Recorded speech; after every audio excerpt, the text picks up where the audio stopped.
Hello, good afternoon, friends. Today we are going to start with new chapter that is poverty in India. So it is one of the another major challenge in front of Indian economy. It is a socio-economic phenomenon. It is perceived as social exclusion of a certain section of people in the society. Deprivation of basic needs and denial of opportunities has led to social exclusion. So, what is social exclusion? It is an act of making certain groups of people within the society to feel isolated and unimportant.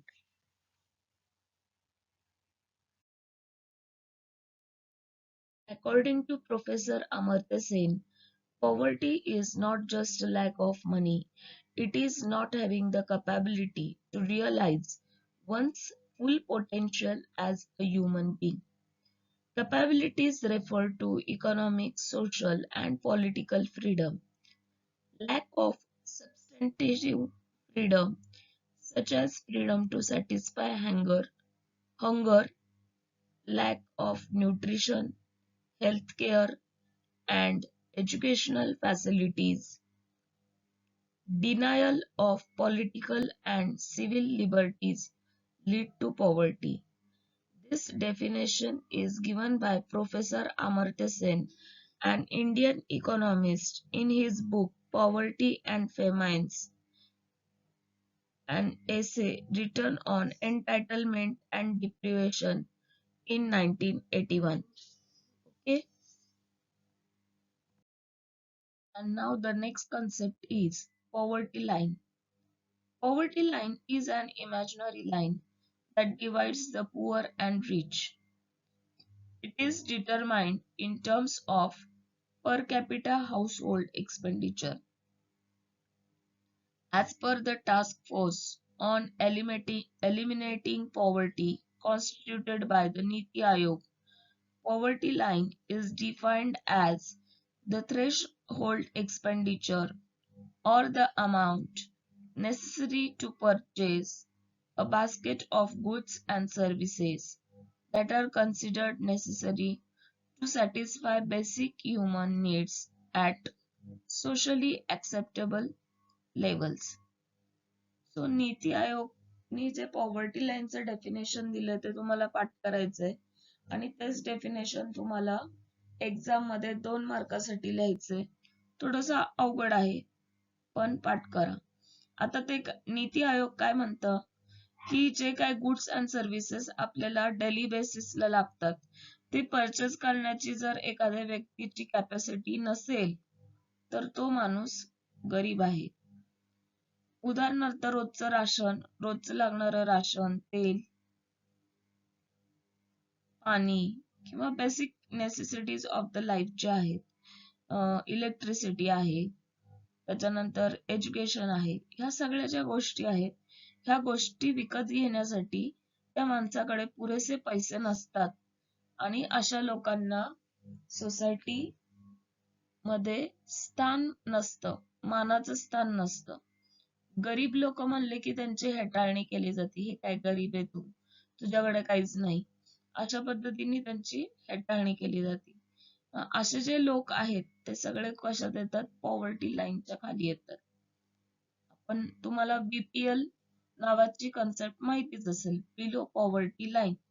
Okay, so poverty line helps to fulfil the following objectives: to determine the population living above poverty line and below poverty line, to identify the poor on the basis of household consumption expenditure, to track poverty in a region over a period of time and compare it across regions, to provide an estimate of required expenditure on poverty elevation programs. तर poverty line मुळे काय फायदे होतात की आपण above poverty line च population आणि below poverty line चे पॉप्युलेशन क्लासिफाय करू शकतो, ओळखू शकतो. त्याच्यानंतर हाऊस होल्ड एक्सपेंडिचर, एखाद्या गरीब कुटुंबाचा हाऊस होल्ड एक्सपेंडिचर किती असायला पाहिजे त्याच्यावर चर्चा होऊ शकते आणि तोडगा निघू शकतो. त्याच्यानंतर वेगवेगळ्या रिजन्स मध्ये गरिबी किती प्रमाणात आहे आणि ती कशी कमी करता येईल याबद्दल विचार होऊ शकतो. त्याच्यानंतर टू प्रोव्हाइड अन एस्टिमेट म्हणजे पॉवर्टी एलिव्हेशन प्रोग्राम्स राबवण्यासाठी जे काही मदत लागणार आहे सरकारकडून त्याच्यासाठी अंदाजे बजेट किती लागेल ते बजेट आपण तयार करून सरकारकडनं मागून घेऊ शकतो. तर अशा रीतीने पॉवर्टी लाईनची मदत होते. Poverty line differs from country to country.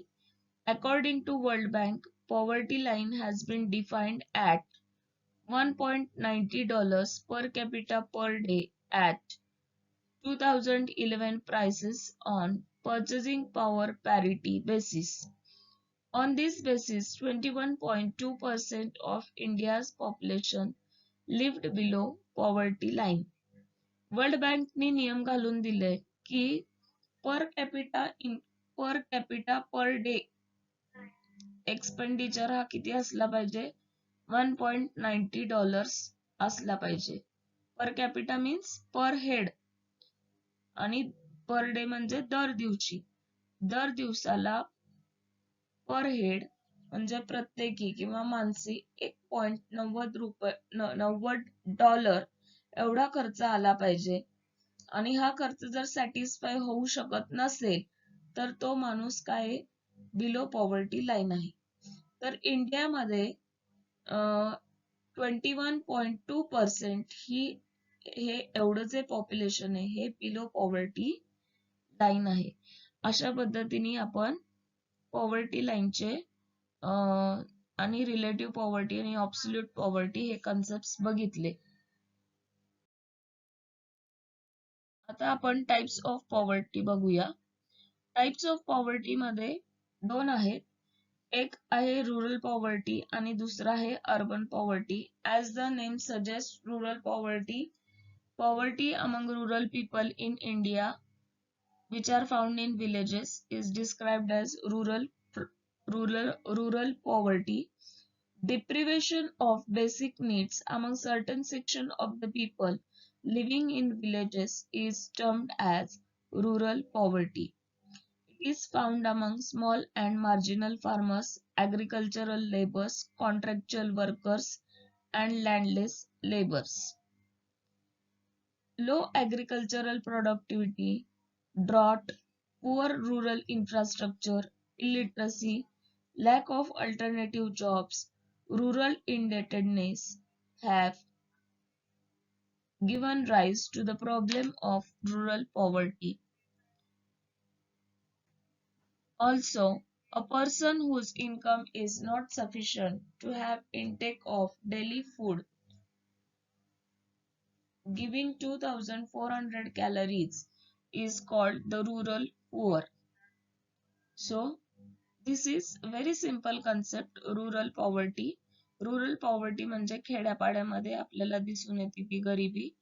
मग यातले कोणते कोणते लोक इन्व्हॉल्व आहेत की जसं की ऍग्रिकल्चरल लेबर म्हणजे शेतामध्ये काम करणारे मजूर, स्मॉल अँड मार्जिनल फार्मर्स म्हणजे छोटे छोटे शेतकरी की ज्यांचे जमीन 1 एकर 2 एकर 3 एकर अशी आहे. त्याच्यानंतर महिला वर्ग, त्याच्यानंतर इलिटरसी,